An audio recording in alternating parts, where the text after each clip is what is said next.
Hi guys. Hello.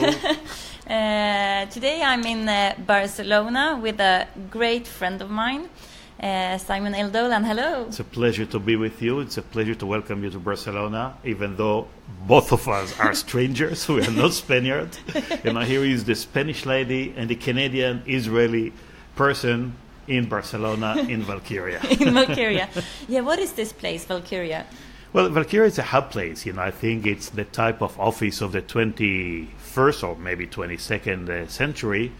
It used to be an old hangar, and as you know, in many places in the world, in New York, in Montreal, in Toronto, in Los Angeles, and also in Barcelona, old hangars are being transformed today into what we call the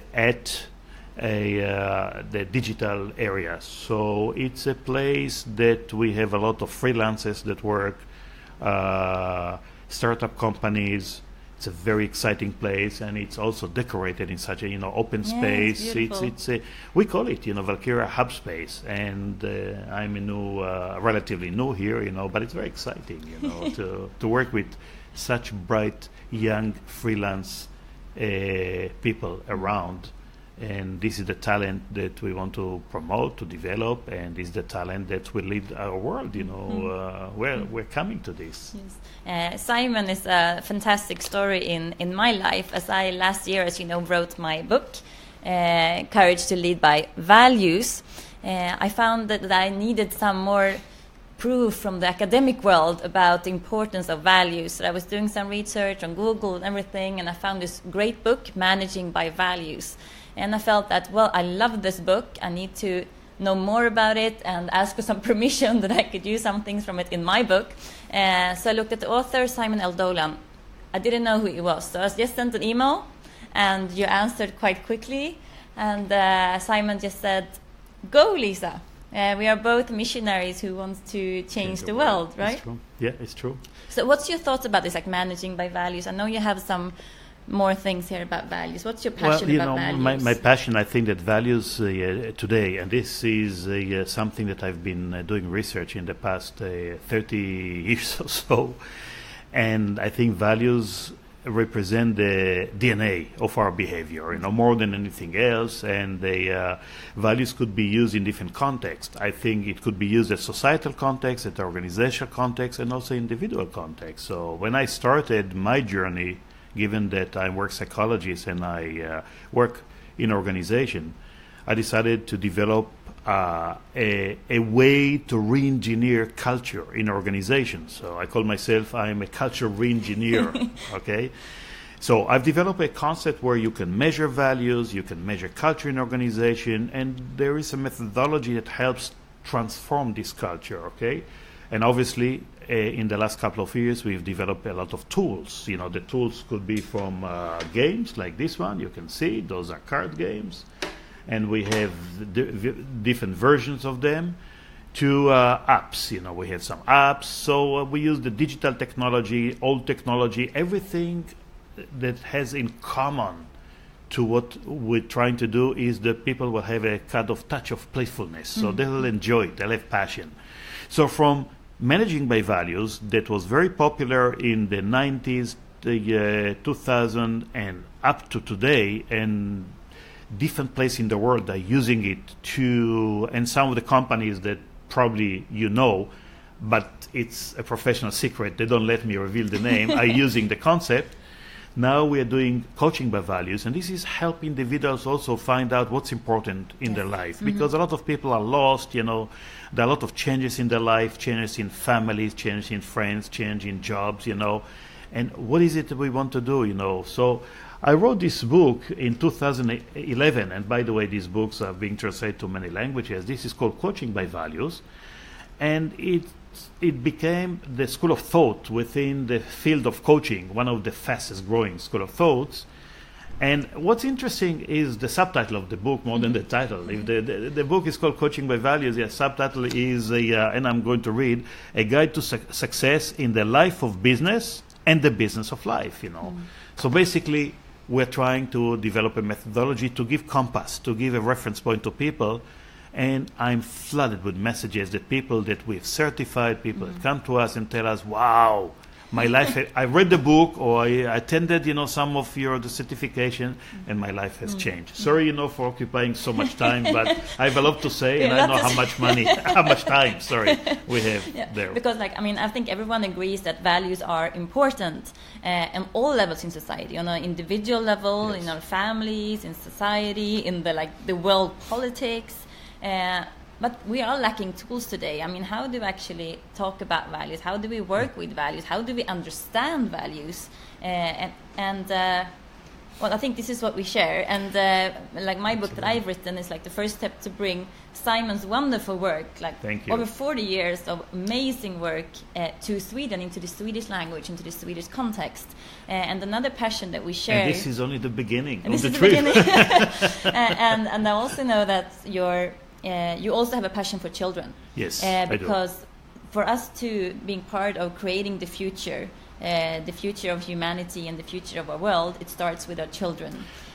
So you have a good concept that you work a lot with here and you have your team, of course, not only you. Yes. Here in Spain and in other countries when it comes to children and education and values. Can you tell us something? Well, what I can tell you is that the more I work with top executive and I help them understand the values, the more I realize that we have to start to instill values at very early age with children. And obviously, like anyone else, I had my own children, now I have my grandchildren. And, parents are trying to do fantastic jobs. Schools are trying to do a fantastic job. But what happens? They lack tools. Parents don't have tools. They don't know how to instill values. So they use the best that they can. We all want to be good parents. And all educational system wants to provide children with good education. What is the meaning of education? What children needs to learn? Now, there is a big debate about it, and I know I'm going to leave the debate, but at least, one of the parcels that we want to teach children is values, because this will serve them for the rest of their life. To distinguish between right and wrong, to distinguish between what is moral and not moral, and basically to find out what is really ticks them, what makes them happy. So, to help parents and to help educator, I've developed some tools, and the tools range from apps, and by the way, those are free. So if you happen to get the Value of Values card, you can download the Values for Kids, and it's free. It's free on Android, it's free on so I don't feel like I'm making any kind of commercial pitch here. But I also wrote some tales for children. These are wonderful. I love tales. We all know that children like tales. I like to tell.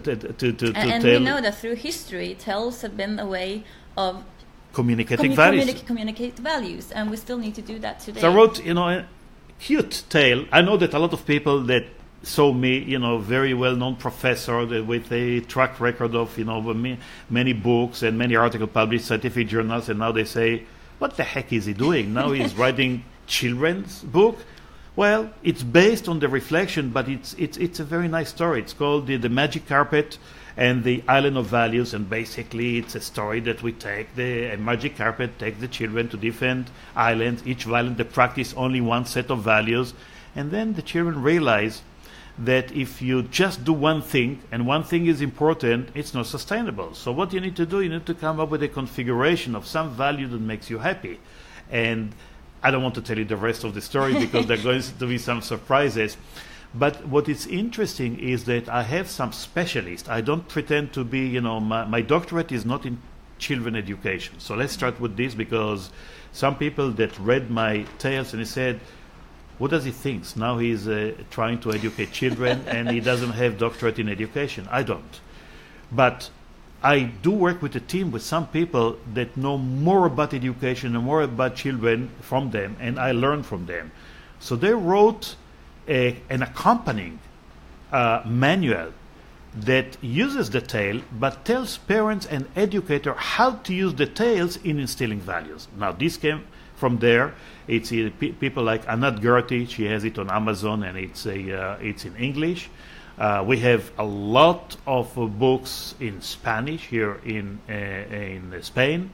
So what I'm saying is we have a package that can finally help teachers and parents instill values using tales or using games. Gamification is becoming a real issue, and our product range from, the old traditional books and tales and cards to the digital area, and which I'm fascinated because that's what we're working right now. And So we're trying to provide in many everything. different countries, in many different languages, and you speak Hebrew as well. Yeah, A beautiful language. If you switch the camera, you Yes. cannot switch it. You see some of my books. I'm just finishing my 70. I do speak 7 languages. I didn't say I speak well, but I can communicate yeah. in 7 languages. And my books have been translated to many more languages. Some languages even that I don't speak, including Russian and Arabic and Portuguese and so on. But it's fun. We It's will fun. see if we'll It's show very up in diverse. Swedish later on. I hope so. We hope so. If you watch it, So you work with push this lady, push her, to do it, because I think Sweden has been known for many things in the world. How about leading the revolution in education? I mean, it's a challenge I'm giving you. I mean, Sweden, with the Nobel Prize, did something that everyone is aspiring for. I mean, should we just stay there and we said, Sweden, Nobel Prize, that's it? No. Why don't we move to the next step, And I'm sure that we can get the kind of political and business coalition, including even union, because union in Sweden are very important. I mean, everyone has something in common, all the stakeholders, in trying to get our children good education, good values, so that they become business people, they become workers with the values. I mean, everyone was going to benefit. They will benefit, society will benefit, and the world will benefit from the experiment. And one value that we shared a seminar yesterday, and one of the key words there was trust. And I know Yes. you're working on some new things here as well, leaders and the importance of trust within an organization, and to trust your leader and to trust your colleagues. If there is no trust, it will be no sustainability within the organization or in any relationship, of course. In a relationship, the model that we've developed, trust, we refer to it is the value of values. Okay, when there the is value no of trust, values, yeah. this is trust. So when there is no trust, but everyone is using the word trust, and I reached the conclusion that any concept that we talk about, if we don't have metric, if we cannot measure it, is becoming less useful. I'm not going to say it's going to be usefulness. So what we've done over the years, the same thing we did with values, we have a methodology, we have matrix, we can measure them. And shared values represent culture. Same thing we do with trust. So in 2004, I wrote a paper in Management Journal. It's called Trust Me. So we validated the measure. The measure has been used worldwide today, and now we're trying to make it more popular, more easy for people. So when a leader tells his subordinate, I don't trust you, and the subordinate says, why? Let me tell you why.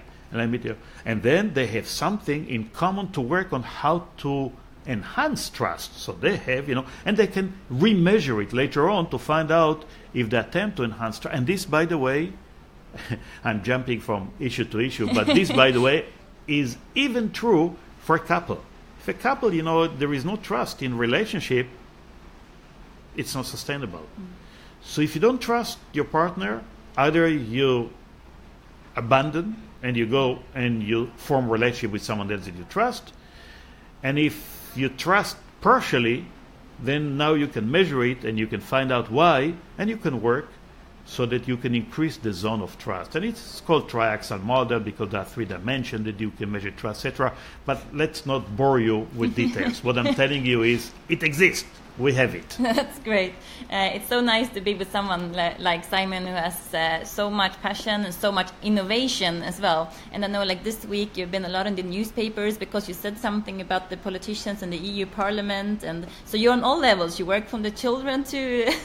Well, listen. What I do, I'm trying to provoke people to massage a little bit whatever they have between the 2 ears.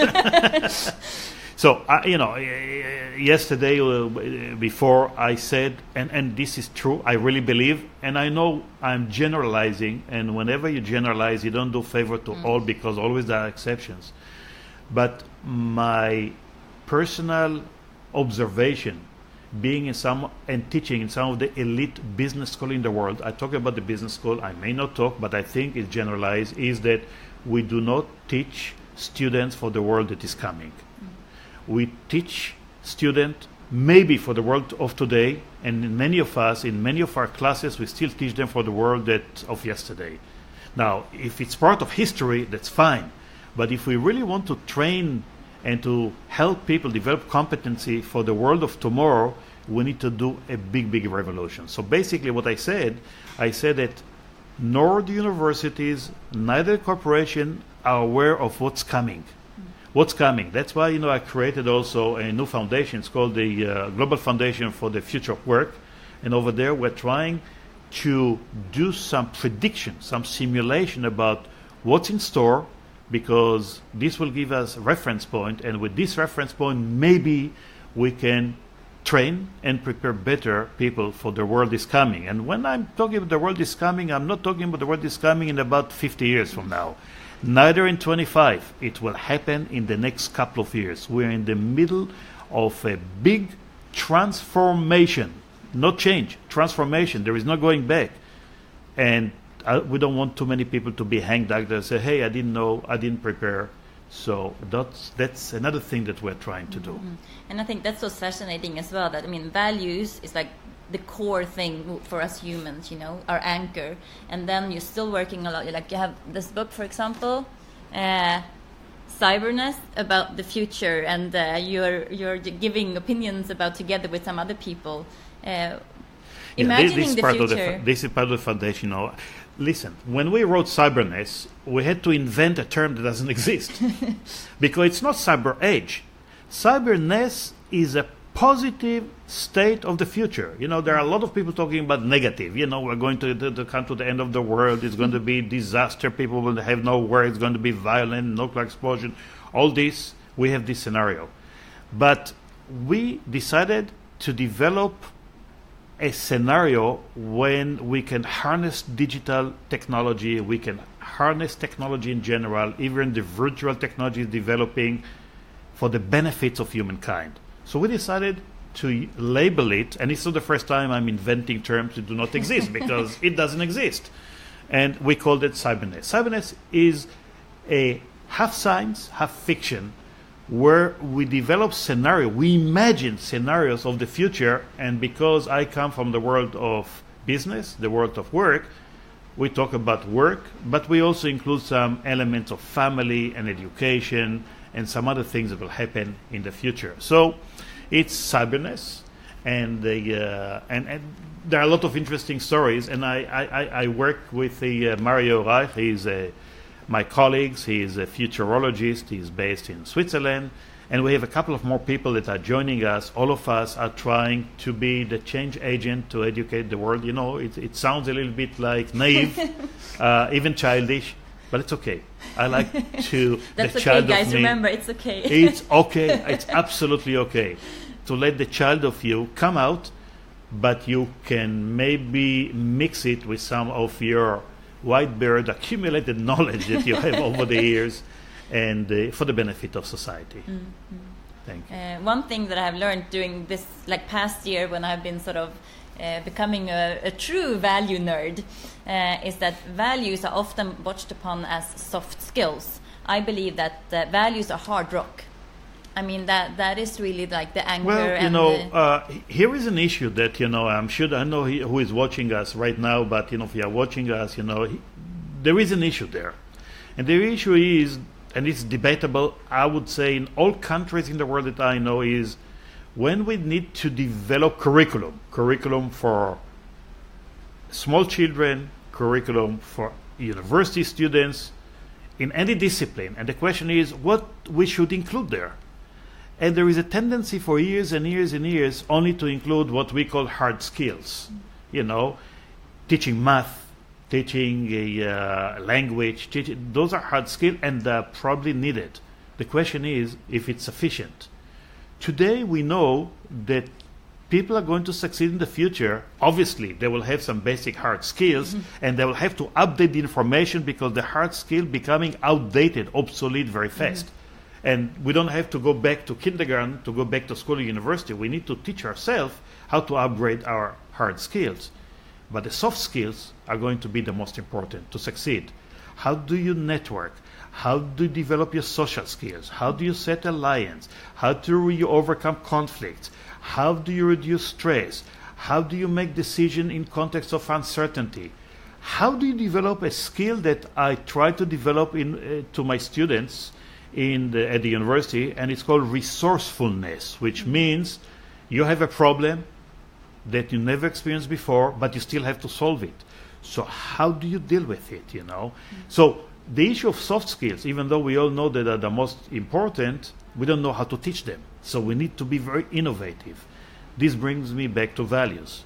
Because when you operate in a world that is keep on changing and you deal with high levels of uncertainty, the only reference point that you have is your core values, because when you know your core values, you have a reference point. Doesn't matter what happens over there. You know what you're going to do, and it's not necessarily something you feel like, you know, you're wasting your time, maybe you're not aligned with what you're trying to do, because you reflect over what is the meaning of success in life, at work, at home, with your children, with your husband. What are the core values that you need to live? Values that are lived, not values that are on the wall.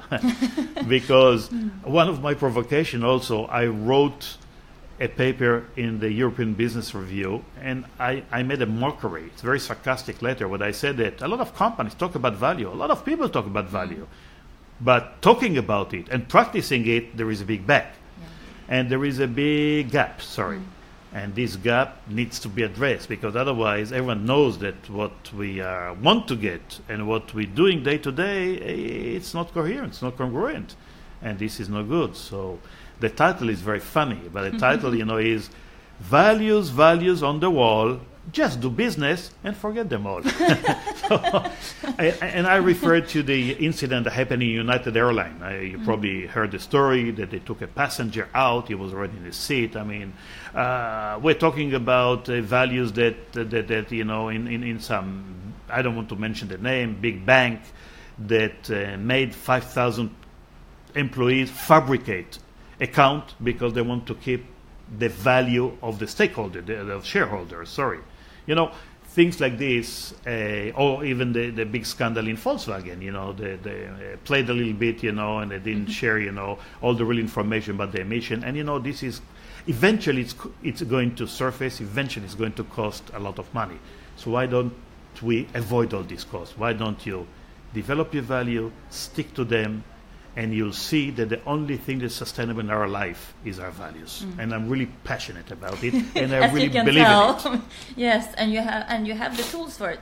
I mean, we have the tools. You have the research, methodology, and the theories, well, and you know, the tools. So I always say that if you want to change something, you need to have three legs. You need to have a model, a theory, a reference point. You need to have a methodology, and you need to have tools. Yeah.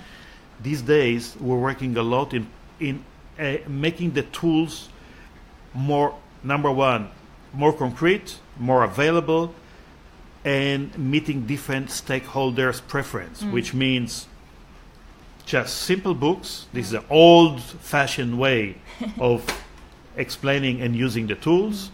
And then we have the digital technology, and more tools are coming in the years to come, as long as I live, as long as I breathe, as long as I have amazing allies like yourself. So to my Swedish friends, if you want to learn more about this, you have my book where you get an introduction to all of this, and then there is so much more if you can know other languages like English or Spanish or whatever.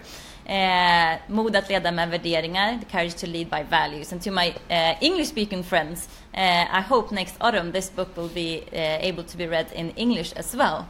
But let's see what the future may hold. I'm really hoping for Sweden to take a big step forward when it comes to actually working with values, making the values shared values and lived values. And Simon here is a great person to help us doing this, because he's been doing this for many years, and he's still innovating new things to improve our leadership and all our different skills that's so necessary in all the situations where we are being. Okay. So from Barcelona and this great innovative hub that you have your office right now, we just want to say love you guys. Bye. Bye. And my way, I'm going to surprise her. Thank you. Thank you, Simon. Thank you. Bye, Thank you. everyone. Bye-bye. Bye.